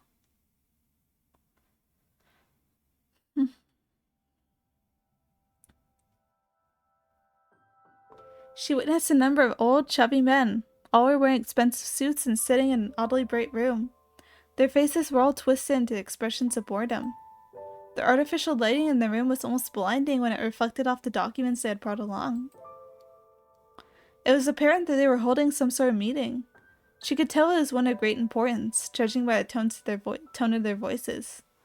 However, she was unable to hear the details of their conversation. Some manner of interference prevented her from doing so. And then the unexpected struck. All of a sudden, her vision went blurry. Next, her face slammed on the table with a thud. She was unable to muster the strength to move her body whatsoever. She collapsed down to the floor. The unclear voices were now clearly being directed toward her. Eventually, her consciousness faded as she lost all bodily sensation. A stream of memories followed. All manner of people were talking to her, but it was impossible to make out a single word they were saying. Regardless, the sense of disconnect she felt at the moment made it clear what was going on.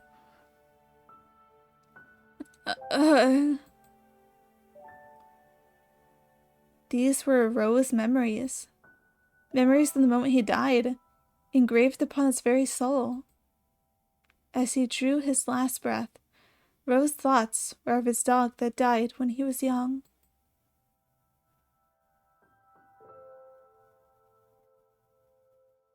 By the time the flashback ended, Ro had disappeared from Odette's sight.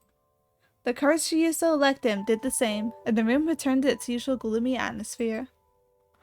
One thing she noticed was that the beam of light that shone from above had grown thicker, although she wasn't sure whether or not it was just her imagination. So the electors are forced to experience the death of the elected, huh? You sure are messed up in the head, aren't you? Heh. Parka opted to respond with nothing beyond her wry smile. In her hands were 3 cards. Odette realized that these were the cards that were in Ro's possession. Numeral 5's name. Oh, you only get one of them? Numeral 5's name. Numeral 11's name. Or numeral... Wait, is that numeral? Oh wait, it's the same numeral. Numeral 11's name or numeral 11's cause of death. Which would you like? The platform on which Odette stood began to move soon after Parka asked her question. Do take your time to think about while we descend. Ain't much of a choice, is it? While she had imagined this outcome, the fact that she was so on the money left her visibly annoyed. Following that, both her and Parka returned to the lower level of the Court of Fate.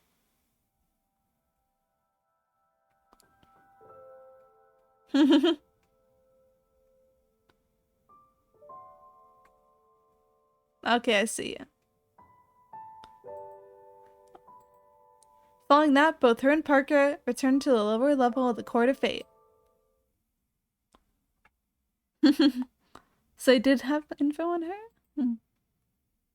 Yeah. Yeah, because that's her numeral, right? Numeral 11? If I'm remembering correctly. That's why she got sweet-ass numeral 5's name. I try to imagine everything she just explained to me.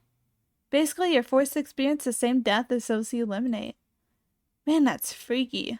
That Parka girl sure is cruel, despite appearances. You think? I found the whole thing pretty exciting. In response, I make sure to sigh loudly enough for her to hear it. She keeps babbling on without a care in the world, though. More importantly, we're heading to Japan next. Might as well, considering we'll need to get there at some point. It's an especially good time to go now, what with that new card you got belonging to a Japanese guy and all. A super old guy at that. Yep, let's head out after we finish this grub. Oh, Rinka, they're heading to your location. Don't die, girl. It finally feels like the second round's over, now that we've decided our next move. Washing down the last flaky bits of my croissant with some milk, I stand up and get ready to leave. I wonder what Rinka's regret is. I generally don't remember it. 'Cause, like... I don't know. It can't be like, oh, now me not saving, because, like, we don't know whether she lived or not. It's a mystery. This morning brings memories of another nightmare with it. The second round of Divine Selection has taken place. By this point, I've already accepted that I am a participant. The fact that I'm alive right now makes it hard to comprehend the reality of my own death, but it's no longer about whether or not I believe it. Rather, the events that have taken place so far are starting to get to me because they feel so detached from my own personal life. Divine Selection's grinding along, and 2 people have been eliminated without any influence from me whatsoever. I keep telling myself that they had died over 2 weeks ago, but I can't forget the faces I saw in the Court of Fate. That alone is enough to make my heart ache. I don't want to die. Not having access to my own cards is frustrating too. There's one major reason behind my reluctance regarding all this, and it's the fact that I don't know what my own regret is. I still haven't sorted things out with Miharu, but it's entirely possible that we could both be eliminated while preoccupied with that. As afraid as I am of both the woman from last night and the guy from the first round, not to mention everyone else, I'm not about to go down without a fight. My first and foremost priority? I have 3 cards at the moment. If I'm going to do any digging, it needs to start with the people these belong to. I'll look up that Federico Carminati person after I finish collecting my thoughts. As expected, no useful information. All you learn is that it's a common name in Italy. The other 2 cards provide me with a cause of death for numeral 4 and regret for numeral 9. Is that for numeral 9? All I know about them is that they seem to be foreigners. Where am I even meant to start? After a big sigh, I set about my morning routine. There's always a possibility that the other participants don't know anything about me. Doesn't mean I can waste my time though. My own name card is among those distributed at the beginning, which means it's only a matter of time until someone puts 2 and 2 together. One thing that has me curious is numeral 4's cause of death. Much like me, the card says they died in the fire. From what I recall, numeral 4 is a boy from abroad. Of course, there's no guarantee that he got caught up in the very same situation as me. Much like how there's no guarantee that I simply died from the fire itself.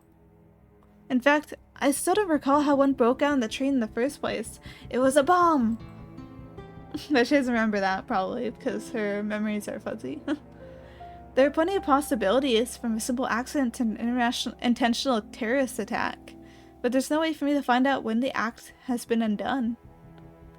Find out when the act is... Well, it could have been a terrorist attack. I mean, bombing on a train is pretty, like, terrorist sounding, but I can't really say anything for sure. It could have been, like, a personal thing. I don't know. In other words, all I've got going for me is my memory. Ah, screw this. No point forcing myself to try and remember. Especially in... Oh. I got a break.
And we are back. Yippee!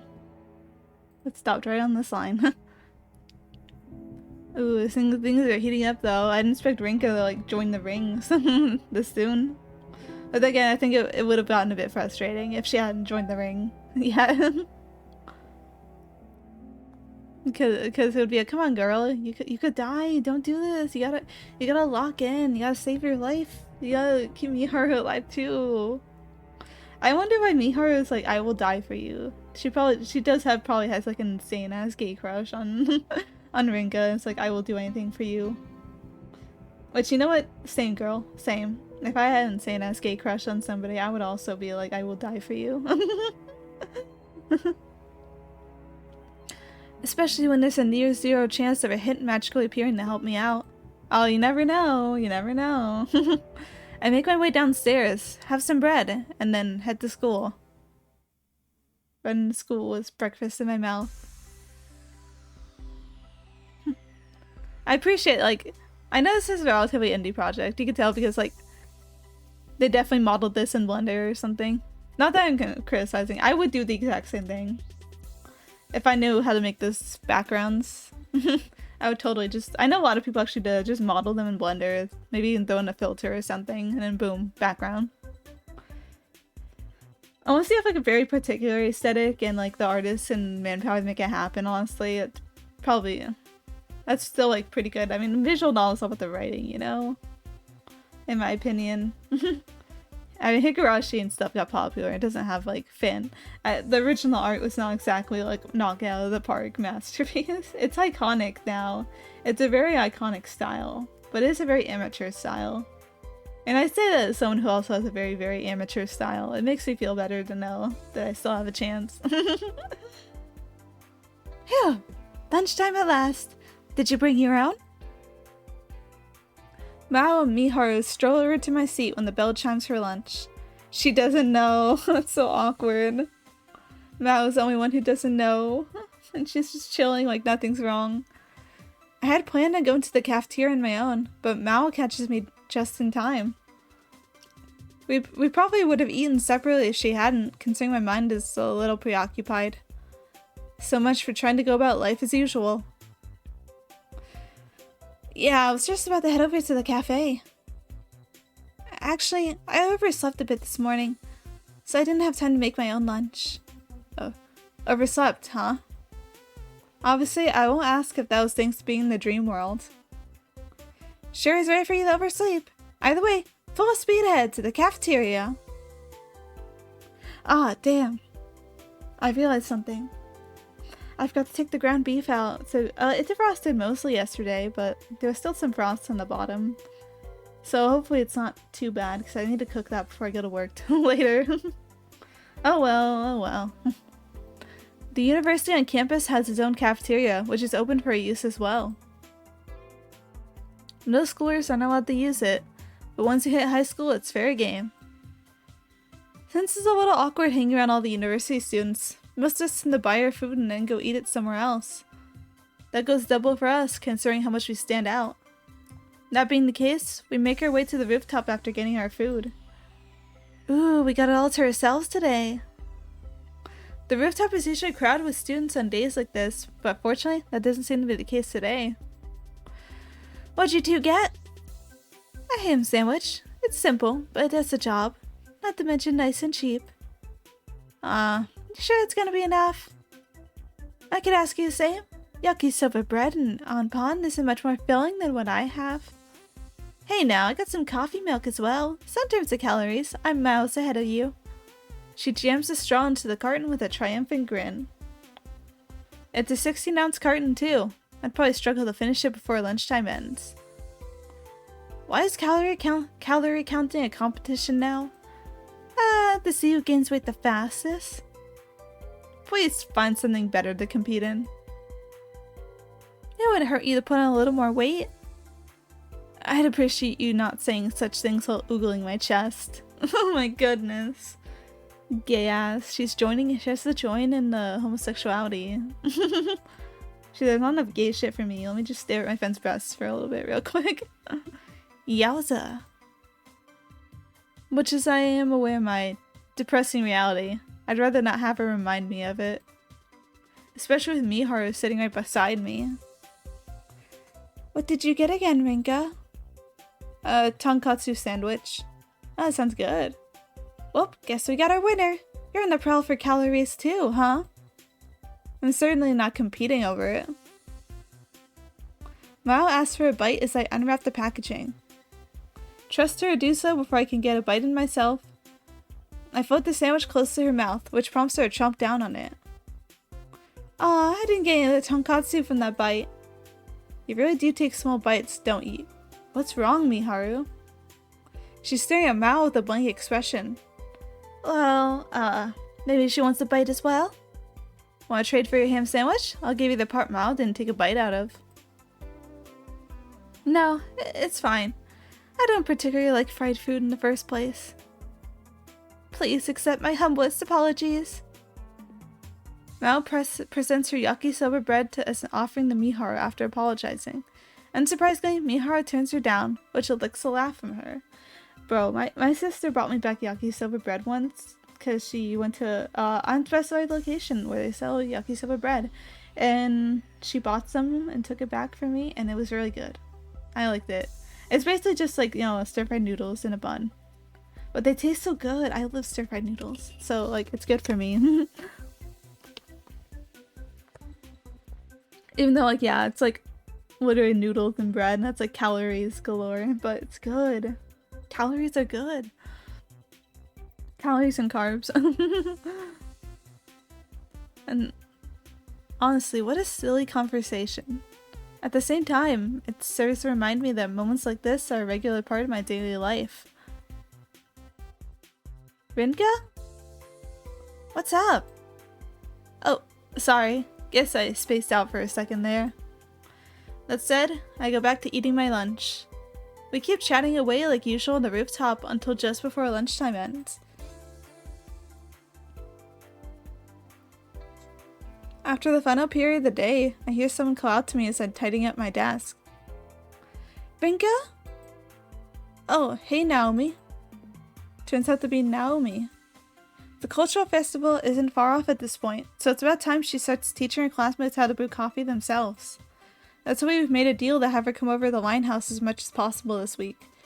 She normally waits for me at the gate, so it's kind of surprising to see her come straight to my classroom. Now that I think about it, will everything I'm teaching Naomi right now be undone if I get eliminated? Based on what Parker said, it's all but guaranteed. If that's true, then why am I even bothering? Is something wrong? Yeah, I guess the logical thing to do during this period would just try to affect as little as possible so you don't end up causing problems for people if you get snapped. But Rinka's not really thinking about that right now. Just basically keep to yourself and just do whatever you can to gather info. Sorry, it's nothing. I can't keep acting like this. Mao caught me spacing out earlier today too. Sorry for the wait. Let's go. Rinka. Miharu stops me as I'm standing up. What's up? Are you going home with her? Yep, she'll be practicing her brewing skills again today. Wait. I see we have a choice. Do you want to join? Want to join us? Assuming you're free, of course. Not like there'll be many customers in the first place. I'm all for us hanging out together. At first, she looks happy about the offer, but it quickly shifts to disappointment. As much as I love to, I have work today. Hit my start key by accident. I don't know how. Not like anyone saw anything. But I may be able to get someone to fill in for me if I ask right now. She whips her phone at the check mid-sentence. No need to cancel work for this. All we do is chat anyway, so let's do another time. Yeah, that sounds good. No takebacks, okay? The tone is a bit poignant. Not that I blame her. It's entirely possible one of us could be eliminated during the next round. I leave the classroom after saying goodbye to Miharu. I'm sure Mao would have tagged along, but it seems like she's busy with something else today as well. Well, on our way to the Lion House, Naomi bursts blurts out something I don't expect. I should probably apologize to her later. To Miharu? Why? It seemed like she wanted to talk to you about something in private. Well, I wish she could have come, but there's not much you could do about her having to go to work. Don't blame yourself. That's not quite what I meant, though. Oh, so what made you come meet me in my classroom today? I figured it would be best to meet with you as soon as possible, but I'll make sure to wait for you at the gate from tomorrow on. Huh? Why? Naomi struggles to find the words to answer my question. She has beef. She has beef with Miharu. I don't know the beef, but there's beef. After a number of false starts, she simply tells me, "Never mind." It's worth noting that she actually seems a bit aggravated. A rarity for her. It's because her and Miharu have something going on between them. Girl, get some self-awareness here. Oh, I wonder why she seems wary around Miharu and doesn't want to fucking like speak to her or hang out with her much. I wonder, could they have beef? No. No way. Unbeknownst to both Rinka and Naomi, there's a girl secretly watching them from the school gate. It was Mishima Miharu, known at Amateur High for her looks and admission via scholarship. To many, who the hell is narrating this? To many, she is the embodiment of perfection. However, this perception has made her somewhat difficult to approach for them. Especially now, as tears stream down her cheek for all to see. A scenario likely to become a locus of many rumors if it involves anyone other than Miharu. In fact, it is such an unusual sight that no one will dare mention it at all. Aww. Or maybe she's aware that Naomi is crushing on Rinka, and that's why they have beef, is because they both like want her so bad. But only one can have her. But here's the thing. Rinka has two hands. One for Miharu, one for Naomi, and then everyone's happy in their little lesbian polycool. See? I'm smart. Yo, Miharu, didn't think you'd still be here. Amongst a crowd of students pretending that they haven't seen anything, Oguma Mao is the only one to address her. Her attitude remains consistent, even in the presence of her friend crying without uttering a word. Miharu's focus never shifts, despite Mao's presence. As such, Mao follows her line of sight, only to give a sage nod after seeing the two figures it led to. So that's what it is.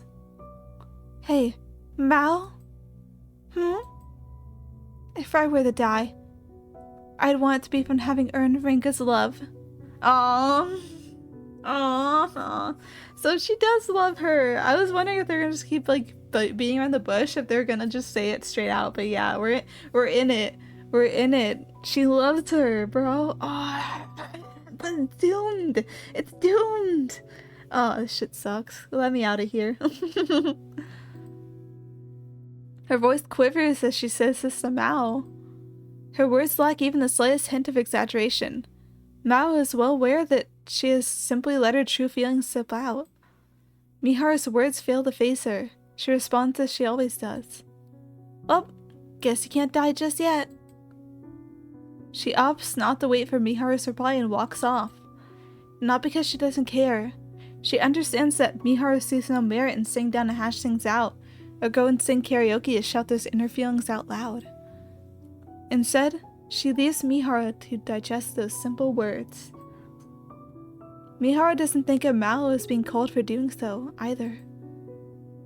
In fact, she feels absolutely nothing at all about her. The only thing in her heart is Rinka, who gradually sinks into the horizon. She's down bad, bro. She is so astronomically down bad. This cannot end well. Hello. And so is Naomi, and that's why they don't get along. That's why they can't simply talk out the beef, because there was only one Rinka, and they both only want they only want Rinka. They don't want to do this lesbian polykill shit. You realize no one else works here, right? Naomi drops her things off the counter before donning the apron she's brought from home. I filmed the regulars about the cultural festival and tell them not to worry about Naomi's presence. In exchange for my teaching her, she's offered to help out with dishwashing and other simple tasks for around an hour or so. I've told her not to bother, but she insists on it. Aw, that's nice. She wants to spend more time with Rinka, is that it? Gay ass. It's gotten to the point where I'd feel rude to keep turning her down, so we've decided on a time for her to help me out. Here's how things typically go when Naomi's around. We open at 4 p.m. on weekdays. An hour or so after that, it's either completely dead or we have very few customers inside. That's when we either brew some coffee together or she reads up on different type of coffee beans. The latter is more out of personal interest than anything else, since it won't come in handy for the cultural festival. Around 6 p.m., the regulars who are just finishing up work start dropping by, so that's when I have her help out for an hour. Afterwards, she kills some time either studying or reading books. Sometimes we chat when I've got the time too. That's how things went last week, anyway. Right. Let's get started. Oh, can I show you something first? She takes something out of her bag after I nod. It's a transparent plastic bag. Inside a number of cookies made in the shapes of stars and hearts. Oh, these are cute. They're, my way of saying thanks. I made them at home yesterday. I untie the red ribbon after she hands me the bag. A sweet smell wafts through the room as soon as I do so. Sweet smell. Would you like to have some together after we brew coffee? Assuming you're fine with the sweet things, of course. I'd love to, thanks. I tied the bag up to prevent the cookies from getting splashed with water while we're brewing. I even made sure to use her favorite color for the ribbon. Oh, she's also astronomically down bad, bro. Rinka has no idea of like the lesbian love triangle she's currently trapped in, or like the lesbian corner, because they're like not. You know, one thing is like love triangle. Like I get like it's like kind of like supposed to be like I get the triangle like the third line supposed to be inferred, but like I always refer to love corner because that's quite literally what it is. Like there's not like it's not like triangle, like there's connection, there's crushes between all of them, just out with the wrong people. It's a corner. Both the lines are going to the same place. They both want that Rinka. They don't want each other, they want Rinka. You know? That's my take though. That's my take. Huh? How'd you know that? Wow, you actually thought I wouldn't have known? Leaving the cookies somewhere visible, I start the brewing process. I know everything about you, Rinka, because I love you. Don't look at me, Hara, look at me. Yep, you've got this down pretty well now. You should be able to teach the others, no problem. At least it's not doomed. Assuming that, you know, Rinka doesn't die. It's not doomed. No way. I'd much rather practice some more.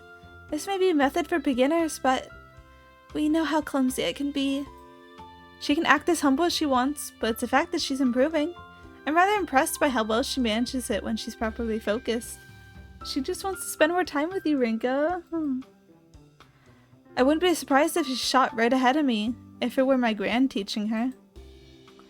This feels like a good time for a break. I've been looking forward to those cookies of yours. We have no customers right now, so it's the perfect moment to take a break. Can't say for sure if that's a good or a bad thing, though. I place the cookies onto a plate and carry them over to our usual seats along with some coffee. After appreciating how great they look, I finally take a bite. Nope. Someone hits Naomi's panic button as she awaits my reaction. Oh, because she wants them. She wants to know if Rinka likes them. These are great. I'm not good at making dramatic reactions, so this is the best I can do. Now his eyes shimmer with an excitement that matches her beaming smile. What a relief! I have a sip of my coffee before taking another bite. Oh, actually? Is something the matter? These pair with coffee quite well, don't they? I'm struggling to find a reason why, though. Yes! I made them with extra butter so that they would complement the bitter coffee you make. She lets out another sigh of relief, brushing her hands down her chest. I'm so glad you like them. There's no way I wouldn't when you went and made them for me. There are a few too many things for me to eat alone, so we end up eating them together. Baking sweets is apparently one of her favorite pastimes. She can bake a whole bunch of things, but cookies seem to be her specialty. It reminds me that my gran used to bake cookies as well. Granted, the taste was completely different from these. These are simple and mellow, much like Naomi, but at the same time, they don't feel as if they were made by someone not used to baking. An idea hits me once we're about halfway through the plate. Would you mind teaching me how to bake these? My customers would probably be thrilled to see more sweets on the menu. Learning directly from Naomi rather than trying to do so on my own is a much more realistic approach too. And more importantly, I want our regulars to taste just how good these are. However, I can't help but remember Divine's selection when Naomi stares at me in utter amazement. Even if she does teach me, I'll be for nothing if I get eliminated. Sorry, forget I asked. There's no way I can tell her about the possibility of me dying, but I'm awfully close to doing so. There's definitely a part of me that figures I could lift some of the weight off my shoulders if I told someone about all this. Why? Her overjoyed expression quickly clouds over as she draws her face close to mine. I must look like I'm mulling something over, so I rush to find a way to respond. I can't keep taking up your time like this. Things can't continue this way forever. That's not what you're really thinking, is it? Huh? Besides, I'm the one who asked you to teach me first. That and, well, She struggled a bit before continuing. Sorry, I'm just not quite sure how to put this. Don't worry about it. I want us to keep spending time together. Her eyes immediately shoot to the floor, almost as if she'd let the words fall out by accident. Sorry, something about me has been strange lately. You're gay. You are gay, Farinka. That's the strange. That's what's going on with you. It's not strange, but you know. Love is strange, I guess. You might just be tired after I made you do stuff you're not used to. Want to head home for today? That's not it. Is she gonna confess? She takes a small breath, raises her head back up, and looks me dead in the eyes. Her expression is almost oppressive. Forgive me for asking out of the blue, but could you hear me out for a moment? Sure. I've been having an awful nightmare a lot lately. A nightmare? Yes, it always starts out normal, with the two of us getting on the train and chatting away. But then, a fire breaks out all of a sudden.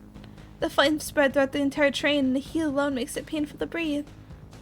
But then, you dive in front of me, and shield me from the flames, only to be engulfed by them in my place. She pauses another number of times while she talks. Her voice gradually gets more and more agitated. After that, I can only watch as they kill you. Do you remember when you started having this dream? She shakes her head, which has turned to face the floor again, and then answers. Okay, so she did survive. Or maybe, like... I'm surprised, like, if how she survived, considering, like, wouldn't she still burn to death in the train? Or, like, did, like, rescue crews manage to get her out in time? Or would have gotten her out in time if the death hadn't, like, been, like, erased? I don't remember exactly, but it might have been ever since I first came here with you. Why didn't you tell me sooner? Sorry, I don't mean to sound angry, but if coming here is causing you undue stress, then... That's not it! That's not it at all! I love spending time with you and brewing coffee together. Doing so helps me understand it's just a dream. Nothing more. It's just that I hate seeing you die in front of my eyes, even in a dream. I never ever want to see that. Never. Her voice falters on her final word. I can see a tears welling up in her eyes. I keep having the same dream, over and over. That's not a dream. There's no doubt that what she's seeing is the cause of my death. A number of questions pop up in my head, but most of all, I'm flat out shocked. I never would have guessed that she's been having a dream like that based on her attitude. Especially when my own memory of the event is fuzzy at best. I guess they could erase the death, but you can't exactly erase the impact it has on other people as well. So like, because she cares a lot about Rinka, like the memories are coming through kind of subconsciously anyways. Don't worry, Naomi. It's okay. I'm right here. There's still so much more I want to do together with you, Rinka. I want to bake cookies. I want to go to the theme park again. So you won't die all of a sudden, will you? I can't force myself to nod in response. After all, I'd already be dead if it weren't for divine selection. What she's dreaming about actually took place. It's just been undone for the time being. It makes me wonder, when Parka said our deaths had been undone, did she mean that the world's memories of the events themselves have been rewritten? I can't wrap my mind about how such a thing could even be possible.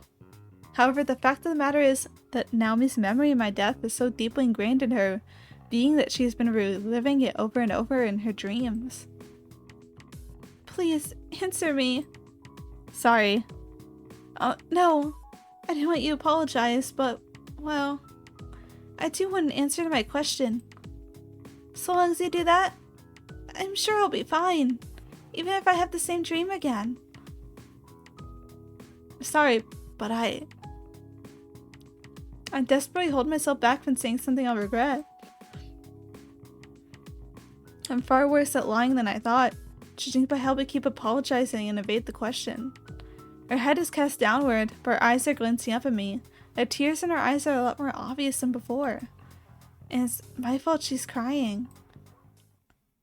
If there's anything on your mind, then please talk to me about it. The last thing I want is for you to just disappear someday.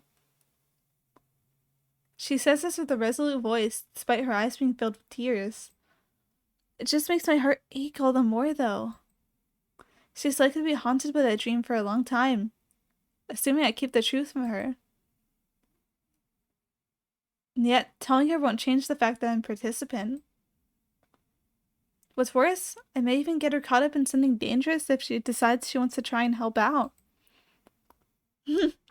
It's just me and the two people who have mad crushes on me helping me try to survive. I can't say for sure how dangerous this whole situation is, but at the very least, I want to make sure she never comes in contact with those people from the dream world. Most of all, I'd have to reveal the fact that Mihara is also a participant, and that only one of us will make it through the whole thing alive. Not to mention people could like target Naomi as an outsider and be like, I'll kill her if you don't give me your information. You or her, make a choice. Keeping her in the dark would mean I don't burden her with my situation. Actually, there's something I need to tell you, too. Huh? This might worry you even more. In fact, you might not even believe me. That said, will you listen to what I have to say? Of course. She answers without hesitation. Just as I'm about to start my explanation, the chime in the door rings. Sorry, can we stop here until tomorrow? Do you mind if I wait until you close for the night? I'd hate to keep you here that long. Besides, I think it's better if we take a breather. Don't worry, I promise I'll tell you after school tomorrow. Okay. She nods enthusiastically and then helps put the tableware away. Oh, maybe one of the participants walk in? You never know. She leaves to get back to work. Meanwhile, I try to focus on my work as much as possible to distract myself from my own uneasiness. Oh, I guess not really? Okay, I guess it's not important. Alright. I feel like now's a good place to stop. After that dramatic moment between those two. Because my throat is getting tired and I have to make dinner. Because I also have not eaten yet. But yes, I've been enjoying that. I've been enjoying this visual novel quite a bit. I hope I can get like a decent way through before 100 Line comes out, because I'm just gonna be straight up, I'm so gonna plow through that game. I really, really want to play like as much of it as I physically can as soon as it comes out. But yeah, we'll see how this week's look though. I'm enjoying it. I like the Yuri. I came for the Yuri, but I like the tensions and like the stretch real quick. I like the mechanics surrounding the game too. Kind of the information gathering adds its own kind of tension, and like how we already have people just like going for blood, which makes sense considering if you get like a group of all kinds of people, you never know like how many of them are gonna be like immediately locked in, you know? Yeah, I'm really enjoying it so far. It's a good game, and thank you for those who joined in to follow along with me being silly, you know? Me being silly and playing video games. My favorite hobbies. Let's see what other people are up to right now.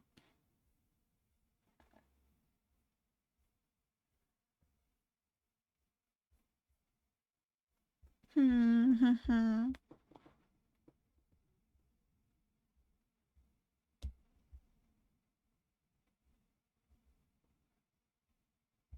Let's see.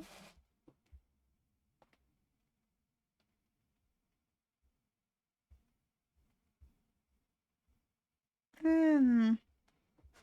I don't know. There's not many people right now. Let me check.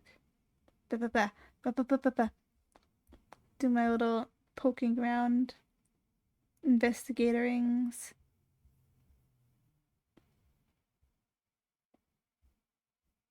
Oh, you know what?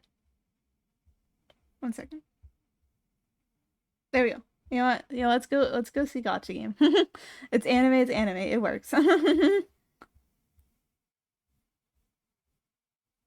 Why not?